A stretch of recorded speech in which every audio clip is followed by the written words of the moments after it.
Good morning. Welcome to prime 9 news paper analysis. ఈరోజు ఏ వార్తలు ఏ పత్రిక ప్రధానంగా హైలైట్ చేస్తుంది అనలైజ్ చేసే ప్రయత్నం చేద్దాం. ముందుగా ఈనాడు చూద్దాం. వందే గోవిందం స్వాతంత్ర దినోత్సవం పురస్కరించుకుని తిరుమల శ్రీవారి ఆలయ గోపురంపై మువ్వెన్నెల విద్యుత్ వెలుగులు ఆకట్టుకున్నాయి. దేశభక్తిని దైవభక్తిని మేళవిస్తూ శోభిలిన ఈ వర్ణాలన్నీ కూడా భక్తులను విశేషంగా అలరించే స్థానిక రఘురాం నడిలో శ్రీ వెంకటేశ్వర విగ్రహానికి 3 రంగులతో కూడిన పూలదండ ప్రత్యేకంగా అలంకరించారు, పూజలు చేపట్టారు. సో మొత్తానికి తిరుమల తిరుపతి దేవస్థాన అధికారులు భక్తులు స్వాతంత్రోత్సవం ఘనంగా నిర్వహించారు. ఇక్కడ ఫొటోస్ కూడా కనిపిస్తున్నాయి. ఈ మువ్వెన్నెల జెండాకు సంబంధించి 3 రంగులు అలా వచ్చి వెళ్ళిపోవడం అనేది అందరిని విశేషంగా ఆకట్టుకుంది. సో భక్తి, ఆధ్యాత్మికత, దేశభక్తి అంతా కూడా ఒకే చోట కనిపించడం నిజంగా చాలా అద్భుతంగా ఉంది చూడడానికి. ఆంధ్ర క్రికెట్లో విశ్వోదయం. WAPLలో అత్యధిక బిడ్తో జట్టు కైవసం. WAPL లోగో ఆవిష్కరిస్తున్న ACA కార్యదర్శి సన సతీష్ బాబు, అధ్యక్షుడు కేశినేని శివనాథ్ అంటూ T20 లీగ్లో హైదరాబాద్ ఫ్రాంచైజ్ దక్కించుకుని తొలి సీజన్లో జట్టును ఛాంపియన్ నిలబెట్టిన రామోజీ గ్రూప్ సంస్థ విశ్వోదయ ఎంటర్ప్రైజెస్ ఇప్పుడు ఆంధ్ర క్రికెట్ ప్రవేశించింది. ఆంధ్ర క్రికెట్ సంఘం మొదలుపెట్టిన మహిళల ప్రీమియర్ లీగ్ సెంట్రల్ జోన్ జట్టు దక్కించుకుందట. సో 89 లక్షలు ఈ ఫ్రాంచైజీని సొంతం చేసుకోవడం విశేషం అని ప్రధానంగా మహిళల IPL కూడా ఆంధ్ర క్రికెట్లోకి ప్రవేశించింది. మహిళల ప్రీమియర్ లీగ్ సంబంధించి దానికి సంబంధించిన వార్తను ప్రధానంగా హైలైట్ చేస్తారు. ఇక నిన్న జాతీయ జెండా ఎగురవేసి తర్వాత మోదీ ప్రసంగానికి సంబంధించిన వార్తను ప్రముఖంగా ఫోటోతో సహా హైలైట్ చేశారు. మేధో నక్సల్స్తో ముప్పు, సాయుధ నక్సలైట్లను అంతమొందించాం కానీ వీరింకా పొంచే ఉన్నారు. ఎర్రకోట వేదికగా ప్రధాని మోదీ హెచ్చరిక. మహిళా రిజర్వేషన్ల అమలుకు మద్దతు ఇవ్వాలి, రాజకీయ పార్టీలకు పిలుపు. పౌరరక్షణ వ్యవస్థ ఏర్పాటు చేస్తామని వెల్లడి. 13వ జాతీయ జెండా ఆవిష్కరణ. ఖర్గే రాహుల్ గైర్హాజరు. ప్రపంచవ్యాప్తంగా ఘనంగా స్వాతంత్రోత్సవం. అంటే ముఖ్యంగా చూసుకుంటే ఎర్రకోటలో త్రివర్ణ పతాకం నీడ నిలిచి దేశంలో రాజకీయ పార్టీలన్నింటినీ అభ్యర్థిస్తున్న వీలైనంతగా అసెంబ్లీ, పార్లమెంట్లో మహిళలకు 33% రిజర్వేషన్లు అమలు చేసేందుకు సహకరించండి. వారిని గౌరవించే కార్యక్రమంలో మీరు కూడా భాగస్వాములు కండి. రాజకీయాలు పక్కన పెడదాం ఎన్నికలప్పుడే కానీ. సో ముఖ్యంగా 33% రిజర్వేషన్కి అందరూ కూడా సహకరించాలి. మహిళలకు సముచిత గౌరవం ఇచ్చేలా ప్రతి ఒక్కరూ కూడా కృషి చేయాలంటూ ప్రధానంగా మోదీ నిన్న క్రెడిట్ కాల్తో మీరే తీసుకోండి, ఆ కీర్తిని మూట కట్టుకోండి అంటూ ఆయన పిలుపునిచ్చారు. ఉజ్వల భారతానికి సప్తధార. అగ్రదేశాల సరసన చేరేందుకు 7 మార్గాలు అనుసరించాలి. పోటీ పరీక్షల కోసం యువతకు ఆన్లైన్ కోచింగ్ తరగతులు. క్రీడాకారుల అన్వేషణకు టాలెంట్ హంట్. 1 కోటి మంది కృత్రిమ మేధాపై శిక్షణ. ఎర్రకోట నుంచి ప్రకటించిన ప్రధాని మోదీ అంటూ నిన్న మోదీ ప్రసంగానికి సంబంధించి ప్రధానంగా హైలైట్ చేశారు ఎర్రకోట నుంచి. ఇక అమరావతిలో ఎన్నికల్లో డబ్బులు తీసుకోవటం మానేలేమా, ప్రపంచాన్ని గెలుద్దాం. నిన్న స్వాతంత్ర దినోత్సవంలో సీఎం చంద్రబాబు చేసిన ప్రసంగానికి సంబంధించి తొలిసారిగా అమరావతిలో నిర్వహించారు. స్వాతంత్ర దినోత్సవం భద్రతా బలగాల నుంచి గౌరవవందనం కూడా స్వీకరించిన ఆ ఫోటో ప్రధానంగా హైలైట్ చేశారు. సో నాయకులు 2,000 ఇస్తే 2 లక్షలు సంపాదించుకుంటారు. మాకు నీతుంది, డబ్బులు తీసుకోబోమని చెప్పండి. స్త్రీ శక్తికి ఏడాది రెట్టింపైన ఆత్మగౌరవం కార్యక్రమంలో సీఎం చంద్రబాబు చెప్పారు. ఎన్నికల్లో డబ్బులు తీసుకోవటం మనం ఎందుకు మానేయలేం. ఏ రాజకీయ నాయకుడు ఇంటిలో నుంచి డబ్బులు తీసుకురారు, వాళ్ళు ఇచ్చేదంతా లంచాల సొమ్మే. ఒకవేళ ఎన్నికల్లో 2,000 ఇస్తే దానికి 2 లక్షలు సంపాదించుకుంటారు. సో ఇదంతా కూడా మళ్ళీ మీ డబ్బే. సో ఎందుకు ఎన్నికలకి డబ్బులు తీసుకుని ఓటు వేయటం? ఖచ్చితంగా డబ్బులు ఇస్తుంటే ఇమీడియట్గా కూడా వాళ్ళు నిలదీయండి. సో అక్కడితో ఇది ఆగుతుంది. ఎన్నికల్లో డబ్బులు తీసుకోకుండా మానేలేమా అంటూ కూడా ప్రధానంగా నిన్న చంద్రబాబు చాలా విషయాలు ప్రస్తావించారు. అందులో ప్రధానంగా ఈ పాయింట్ హైలైట్ చేశారు. ఇక నిన్న డిప్యూటీ సీఎం పవన్ కళ్యాణ్ కూడా పర్యటించారు. దేశ భవిష్యత్తు బలం యువత అంటూ కూడా పోలీస్ జాగ్రత్త నుంచి పుష్పగుచ్చాన్ని స్వీకరించారు పవన్ కళ్యాణ్. సో దాన్ని ఆ ఫోటోను కూడా వీరు హైలైట్ చేశారు. మార్పు తీసుకురావాలంటే తప్పనుండాలి, వ్యవస్థలో తప్పు ఉంటే సరిచేయడమే లక్ష్యం కావాలి. వికసిత్ భారత్ 2047 సంకల్పంలో ఏపీది బలమైన పాత్ర. స్వాతంత్ర దినోత్సవంలో డిప్యూటీ సీఎం పవన్ కళ్యాణ్ చేసిన వ్యాఖ్యలకు సంబంధించి నిన్న చాలా బిజీగా అందరూ కూడా ఈ స్వాతంత్ర వేడుకల్లో పాల్గొన్నారు, దేశభక్తి చాటుకున్నారు. అట్ ద సేమ్ టైం దేవరేశ్వరంలో పర్యటించారు. అక్కడ క్రాఫ్ట్ ఫుడ్ బ్యాంక్ కూడా సందర్శించారు. హస్తకళాకారులకు ప్రతి ఒక్కరికి కూడా అండగా ఉంటామని, వారి ఉత్పత్తులకు మార్కెటింగ్ జరిగేలా కూడా చూడాలని, దాంతో కూడా మనం రక్షించుకోవాలి, ఆదాయం పెంచుకోవాలంటూ కూడా ప్రధానంగా హైలైట్ చేస్తారు. ముఖ్యంగా ఈ స్వాతంత్ర వేడుకలకు సంబంధించే మొత్తం ఈనాడు కంప్లీట్గా హైలైట్ చేస్తుందని చెప్పాలి. ఇక తర్వాత సాక్షి చూద్దాం. డిఎస్సిపై డైవర్షన్ కోసమే అభూత కల్పనలతో గ్రూప్ 1పై అనవసర రాద్ధాంతం. డిఎస్సిపై జంజి నిలదీయడంతో చంద్రబాబు లోకేష్ ఉక్కిరిబిక్కిరవుతున్నారంటూ ప్రధానంగా హైలైట్ చేశారు. కోర్టు పర్యవేక్షణ జరిగిన గ్రూప్ 1 నియామకాల వివాదంగా మార్చే యత్నం, కోవిడ్ నేపథ్యంలో డిజిటల్ మూల్యాంకనం, వాటి ఫలితాలు వెలువడలేదు, ఒక్కరికి కూడా ఉద్యోగం ఇవ్వలేదు. హాయ్లాండ్లో అసలు మూల్యాంకనమే జరగలేదు. సాక్షాత్తు చంద్రబాబు హయాంలో ఏపీపీఎస్సీనే కౌంటర్లో హైకోర్టుకు ఈ విషయం స్పష్టం చేస్తుంది. ఇక అక్రమాలు ఎక్కడ, స్కామ్ ఎక్కడ? హైకోర్టు ఆదేశాలతో అత్యున్నత ప్రమాణాలతో మాన్యువల్ మూల్యాంకనం, దాని ఆధారంగానే ఫలితాలు, తుది ఎంపికలు.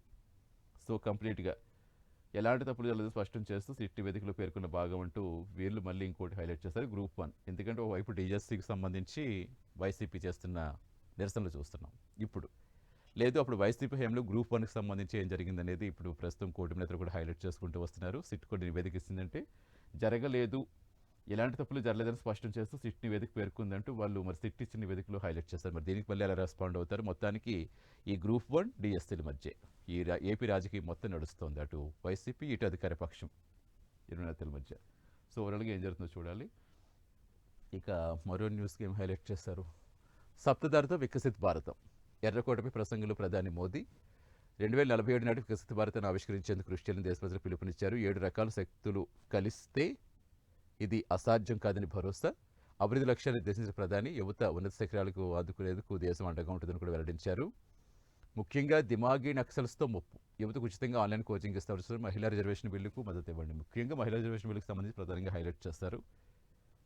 సో పార్టీలను కూడా సహకరించాలి, 33% రిజర్వేషన్ ఖచ్చితంగా అమలు అయ్యేలా చూడాలి, కావాలంటే క్రెడిట్ మీరే తీసుకోండి అంటూ కూడా మోదీ సూచించారు.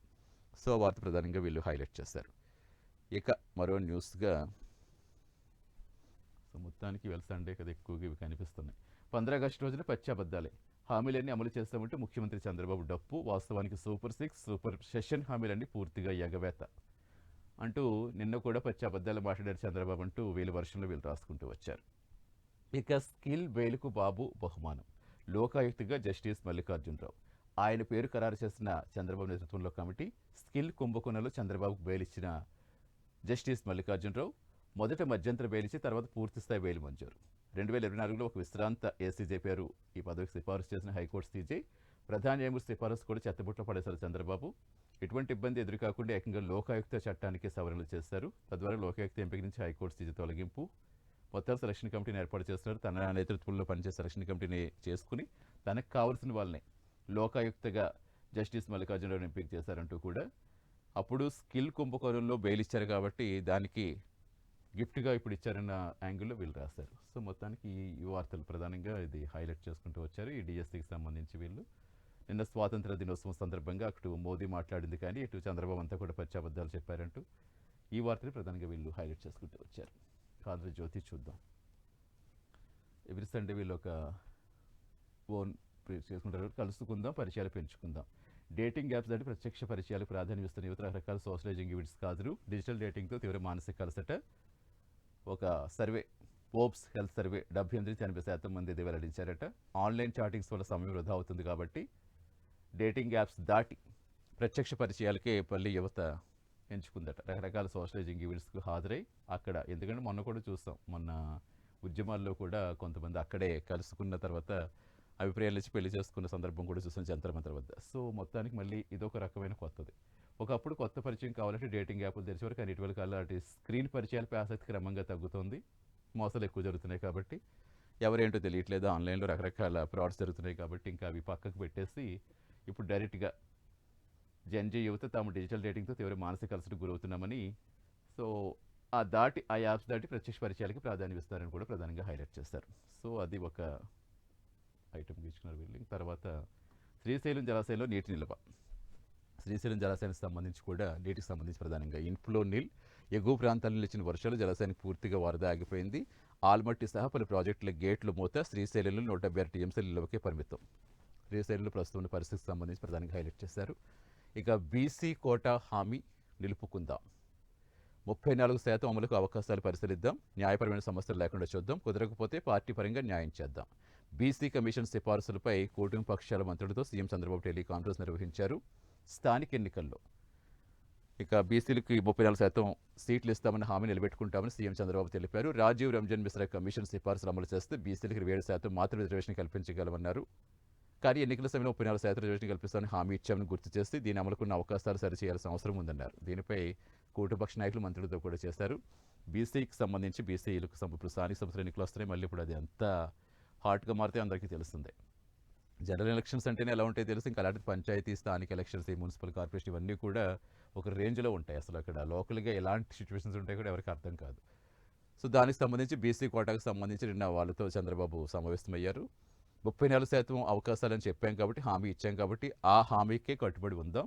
ఒకవేళ రాజీవ్ రంజన్ మిశ్రా కమిషన్ సిఫార్సులు అమలు చేస్తే కనుక 27% మాత్రం రిజర్వేషన్లు ఇవ్వగలం కాబట్టి ఈ 34% అమలుకు ఎలాంటి అవకాశాలు ఉన్నాయో పరిశీలించి ఖచ్చితంగా హామీ నిలబెట్టుకునే విధంగా ట్రై చేద్దామని చంద్రబాబు మంత్రులకు ఆదేశించారట. ఆ వార్త ప్రధానంగా హైలైట్ చేశారు.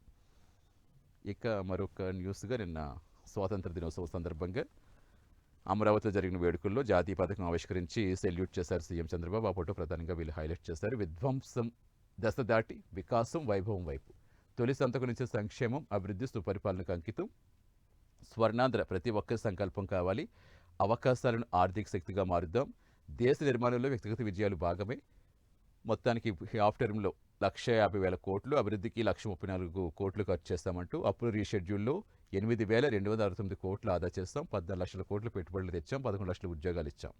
అమరావతి పరేడ్ గ్రౌండ్స్లో జరిగిన వేడుకల్లో ప్రధానంగా చంద్రబాబు గారు చేసిన వ్యాఖ్యలకు సంబంధించి ప్రముఖంగా వీరు హైలైట్ చేసుకుంటూ వచ్చారు. జెండా అంటే పడదా జగన్, పతాకావిష్కరణకు దూరంగా వైసీపీ చీఫ్, అధికారంలో ఉండిగా మొక్కుబడి తంతు, పదవి పోయాక వరుసగా మూడోసారి. సో అక్కడ దానికి సంబంధించి కూడా వీళ్ళు మరో వార్తగా హైలైట్ చేశారు. ఇక అలాగే నిన్న స్త్రీ శక్తికి సంవత్సరం రెట్టింపైన ఆత్మగౌరవం కార్యక్రమంలో మహిళలతో కలిసి బస్సులో పయనించారు. తర్వాత వాళ్ళతోటే నేరుగా మాట్లాడారు. సో మహిళలే మహారాణులు, తీసుకున్న ప్రతి రూపాయి చెల్లిస్తున్నారు, స్త్రీశక్తి మిగులుతో వ్యాపారాలు కూడా చేసుకుంటున్నారు. మహిళా సాధికారతకు నాడు డ్వాక్రా తెచ్చాం, కుటుంబాల అభ్యున్నతికి మార్గం వేశాం, పథకాలు సద్వినియోగం చేసుకోండి, ఆర్థికంగా ఎదగండి, రాజకీయ ముసుగులో ఉండే నేరగాళ్లను ఓ కంట కనిపెట్టండి అంటూ సీఎం పిలుపునిచ్చారు. స్త్రీశక్తికి సంవత్సరం రెట్టింపైన ఆత్మవిశ్వాసం పేరుతో రాష్ట్ర వ్యాప్త కార్యక్రమాలు, మహిళలతో కలిసి బస్సు ప్రయాణం, సీఎం క్యాంప్ ఆఫీసులో మాటా మంతి. నిన్న స్త్రీశక్తికి సంబంధించి సంవత్సరం అయింది కాబట్టి దానికి సంబంధించి మహిళలతో చేస్తూ మహిళలే మహారాణులు, వాళ్ళు తీసుకున్న ప్రతి రూపాయిని కూడా చెల్లించేస్తున్నారు. అలా కాకుండా మిగిలిన డబ్బుతో మళ్ళీ వాళ్ళు సొంతంగా వ్యాపారాలు చేసుకుంటూ కుటుంబానికి అలాగే రాష్ట్రానికి కూడా ఆదాయం తెచ్చే విధంగా కష్టపడుతున్నారంటూ వాళ్ళు మెచ్చుకున్న సందర్భం. ఇంకా ఏం కావాలి, ఏం చేస్తే ఇంకా బాగుంటుందని వాళ్ళతో మాటామంతి కూడా నిర్వహించారు. ఇక హస్తకళల పరిరక్షణే ధ్యేయం, ఉప ముఖ్యమంత్రి పవన్ కళ్యాణ్ కీలక ప్రకటన. ధవళేశ్వరంలో నిన్న సెంట్రల్ క్రాఫ్ట్ వుడ్ బ్యాంక్ ప్రారంభించారు. రాష్ట్రంలో మరో 6 వుడ్ బ్యాంకులు కూడా ప్రారంభం జరిగాయి. అలాగే కాకినాడలో నిన్న స్వాతంత్ర్య వేడుకల్లో కూడా పాల్గొన్నారు. జాతీయ పతాకానికి వందనం చేస్తున్న పవన్ కళ్యాణ్ ఫోటో ప్రధానంగా వీళ్ళు హైలైట్ చేసుకుంటూ వచ్చారు. సో ఇక ఇక్కడ చూస్తే సప్తధార వికసిత్ భారత్కు మోదీ ఏం చెప్పారు ఢిల్లీ ఎర్రకోటలు, దానికి సంబంధించి మావో సిద్ధాంతాలతో ప్రభావితమైన వారు ఏళ్లుగా దేశంలో ప్రభుత్వ యంత్రాంగంలో పాతుకుపోయారు. ప్రభుత్వ కమిటీలు సలహాదారుగా పనిచేస్తారు, విధానాలు నిర్ణయాలు కూడా ప్రభావితం చేస్తారు. ఈ సంక్షోభం నుంచి దేశానికి విముక్తి కల్పించాం, అడవుల్లో ఉన్న సాయుధ నక్సలైట్ తుదిముట్టడిలో విజయం సాధించాం. అయితే మేధో నక్సల్స్ ఇంకా మిగిలే ఉన్నారు, వారిని గుర్తించి ఏకాకులు చేయాలంటూ ప్రధాని మోదీ చాలా గట్టి పిలుపునిచ్చారు. వికసిత్ భారత్కు సప్తధారలు తయారీ, సాగు, టెక్నాలజీ, గతిశక్తి, రక్షణ, green blue economy, soft power.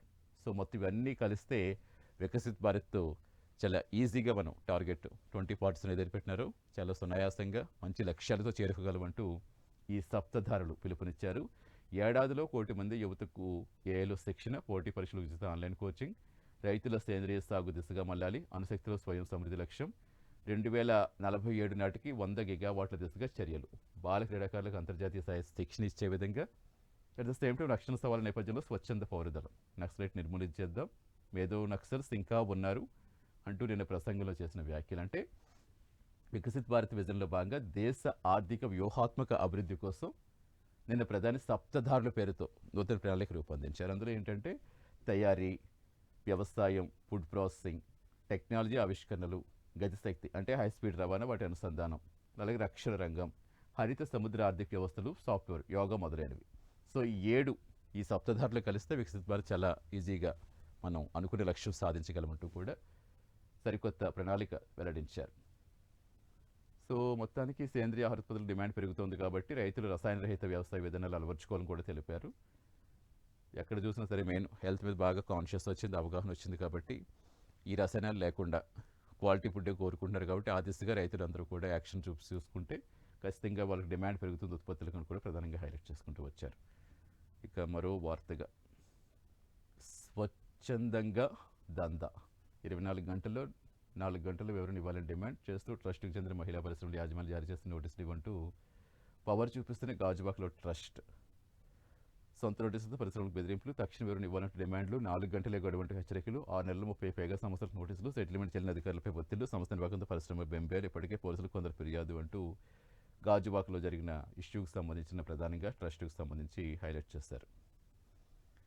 ఇది ఇంకోటి ఏంటి, విదేశీ ఆస్తుల వెల్లడికి వన్ టైం ఆఫర్, రహస్య ఆస్తులు కానీ ఆదాయం విలువ 60% చెల్లిస్తే అవి చట్టబద్ధం అవుతాయంటూ కూడా విదేశీ ఆస్తులకు సంబంధించి కోటికి మించిన కేసులకి వర్తింపు, చట్టబద్ధమైన ఆదాయంతో సమకూర్చుకుని విదేశీ ఆస్తులకు స్వల్ప ఫీజు, డిసెంబర్ 37 దాకా ప్రత్యేక అంతే డిసెంబర్ 37 దాకా కూడా అది ఇచ్చారు. విదేశీ ఆస్తుల వెల్లడికి వన్ టైం ఆఫర్ ఇచ్చారు.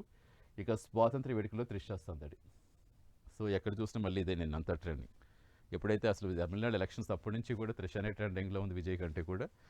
ఇప్పుడు విజయ్ గారు ముఖ్యమంత్రి అయిన తర్వాత కూడా ఆ రోజు ప్రమాణ స్వీకారం రోజు కావచ్చు, తర్వాత కొన్ని ఇష్యూస్ తోటి కూడా ఈ మధ్యకాలంలో కూడా ఉదయనిధి స్టాలిన్ చేసిన వ్యాఖ్యలకు సంబంధించి కావచ్చు. సో అక్కడ తమిళనాడు రాజకీయాల్లో తను ప్రత్యక్షంగా లేకపోయినా ఎప్పటికప్పుడు ట్రెండింగ్గా మాత్రం త్రిష మాత్రం మారుతున్నారు. స్వాతంత్ర వేడుకలో త్రిష సందడి, తమిళనాడు సీఎం విజయ్ తల్లిదండ్రులతో పాటు ముందు వరుసలో కూర్చుని హడావుడి, పరస్పరం సెల్యూట్ చేసుకున్న విజయ్ త్రిష, సామాజిక మాధ్యమాల్లో ఫోటోలు వైరల్ అంటూ ప్రధానంగా ఈ న్యూస్ హైలైట్ చేస్తారు. ఇక ఇండోనేషియాలో నిన్న భారీ భూకంపం సంభవించింది. 47 మంది మృతి చెందారు. రిక్టర్ స్కేల్పై 7.7 తీవ్రతగా నమోదైంది. విరిగిపడ్డ కొండ చర్యలు, 100 ఇళ్లు ధ్వంసం, పలువురికి గాయాలు, 2000 మంది శిబిరాలకు తరలింపు, వరుస ప్రకంపనల తర్వాత మరో భూకంపం అంటూ ఇండోనేషియాలో భూకంపాలకు సంబంధించిన వార్తను కూడా హైలైట్ చేస్తారు. ఇక విశాఖ విమానాశ్రయానికి వీడ్కోలు. విశాఖపట్నం విమానాశ్రయం నుంచి ప్రయాణం ఒక మధుర అనుభూతిగా మిగిలిపోయినట్టు చెప్పాలి. సముద్రం మీదకి విమానం గాల్లోకి ఎగురుతుంటే విండో సీట్లో కూర్చుని చూడడం మర్చిపోలేని అనుభవం నిజంగానే.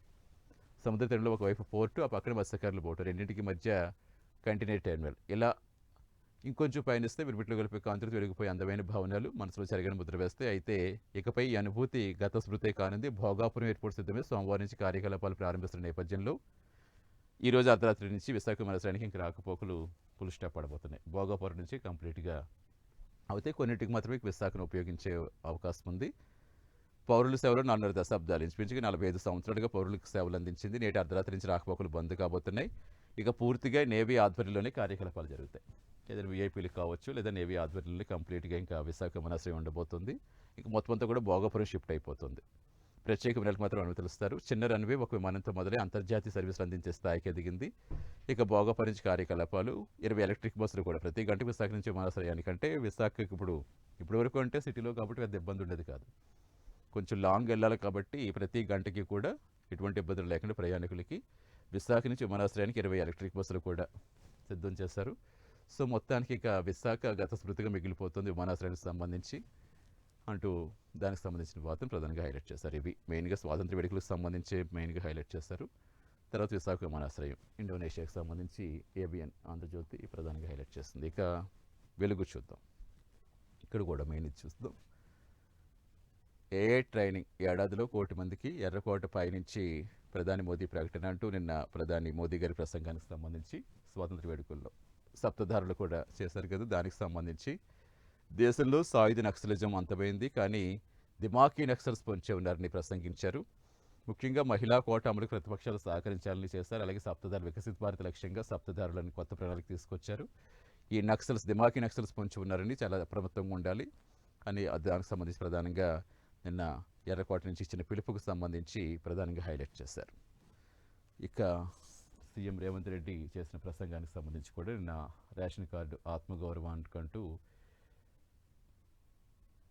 రేషన్ కార్డు అనేది కేవలం బియ్యం తెచ్చిపెట్టే సాధనం మాత్రమే కాదు, ప్రజల ఆత్మగౌరవం, ఎక్కడికి వెళ్ళినా ఆకలి తీర్చే కార్డు. రేషన్ అనే వ్యవస్థ ప్రారంభించిందే కాంగ్రెస్ పార్టీ. ఇందిరాగాంధీని ఆదర్శంగా తీసుకుని పేదలకు మేము సంక్షేమం అందిస్తున్నామంటూ నిన్న సంగారెడ్డి సభలో స్మార్ట్ రేషన్ కార్డు అనౌన్స్ చేస్తారు. అక్కడి నుంచి ప్రతి జిల్లాలోనే అక్కడ మంత్రులు అందరూ కూడా అందించడం మనం చూస్తాం. ఈ రేషన్ కార్డు మీ ఆత్మగౌరవం అంటూ. ఇకపై 6 నెలలకు ఒకసారి ఉద్యోగాల భర్తీ అంటూ ఉద్యోగాలకు సంబంధించి కూడా ప్రధానంగా నిన్న చేసిన ప్రసంగాలకు సంబంధించి నిరుద్యోగులు ప్రతిపక్షాల మాయలో పడకుండా పరీక్షలకు సిద్ధం కావాలి. రాష్ట్రమంతా సన్న బియ్యం, ఇందిర మిల్ల గురించి మాట్లాడుతున్నారు. 2 ఏళ్లలో 7 లక్షల ఇళ్లు మంజూరు, ప్రతి గ్రామంలో నిర్మాణం చేస్తాం.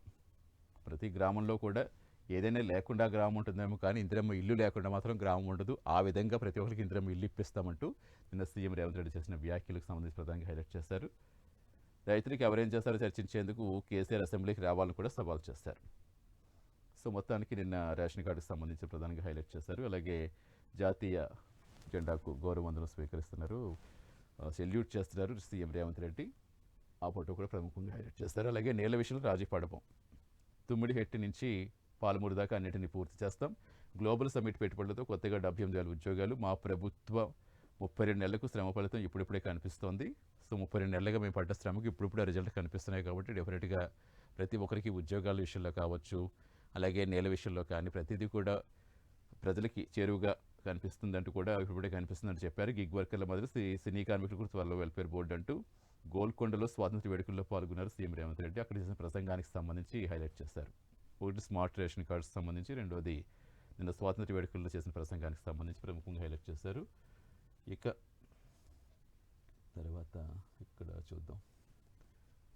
ఎస్, నిన్న మనం ఇందాక చదువుకున్నది ఇది చెప్పింది. వనక్కం జెన్జీ తొలిసారి సీఎం హోదాలో జెండా ఎగరవేసిన విజయ్. జెన్జీ వనక్కంతో ప్రసంగం ప్రారంభం. విజయ్కి త్రిష సెల్యూట్, వీడియో వైరల్. ఆయన తల్లిదండ్రులతో కలిసి ముందు వరుసలో త్రిష అంటూ నిన్న ఇదే బాగా ట్రెండ్ అయింది. సో మొత్తానికి నేతలందరి నోట జెన్జీ మాటే. 15 ఆగస్టు ప్రసంగాలు యువతపైన లీడర్ల ఫోకస్. మోదీ మొదలు ఖర్గే, విజయ్, కేజ్రీవాల్ ఇతర నేతలంతా కూడా ఇదే తీరు.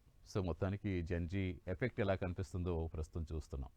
ఎప్పుడైతే జంతర్ మంతర్ వద్ద ఉద్యమం జరిగిందో ఇంకా అప్పటి నుంచి జెన్జీ ఎఫెక్ట్ ఏంటో, వారితో ఎలా ఉండాలనేది పార్టీలన్నీ కూడా మొత్తం ప్రసన్న చేసుకునే పనిలో పడ్డాయని చెప్పాలి. సో అందరి నోటే జెన్జీ మాట అంటూ ప్రముఖంగా హైలైట్ చేస్తారు.